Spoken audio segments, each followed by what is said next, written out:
আজকে আমি গুয়াহাটিতে এসে দেখতে পারলাম যে কামরূপ ডিস্ট্রিক্টের ডিসি একটা পুজো কমিটিকে স্ট্যান্ডার্ড অপারেটিং প্রসিজার মতো দিয়েছে 26 সেপ্টেম্বর। কি দিয়েছে যে পুজো কমিটির কোনো ব্যানার, হোর্ডিং বা শুভেচ্ছা ইত্যাদি লাগালে সেটা অনুরোধ করেছে অসমীয়া ভাষাতে লিখতে। প্রশ্নটা হলো যে অফিসিয়াল ল্যাঙ্গুয়েজেস অ্যাক্টের মধ্যে রয়েছে যে যত সরকারি কাজকর্ম হবে সেটার ভাষা অসমীয়া থাকবে।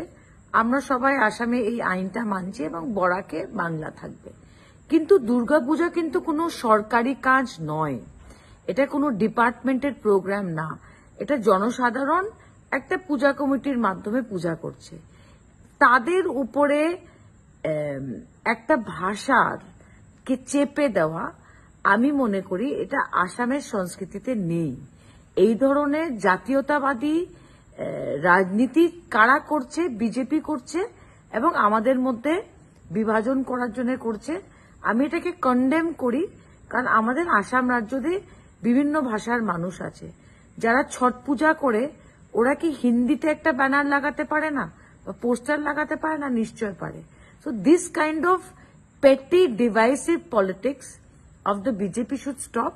আর একজন অফিসার কেন কোনো পূজা কমিটিকে বলবে কোন ভাষায় কি পোস্টার লাগাতে? এটা একদমই আনকনস্টিটিউশনাল আর ইলিগাল।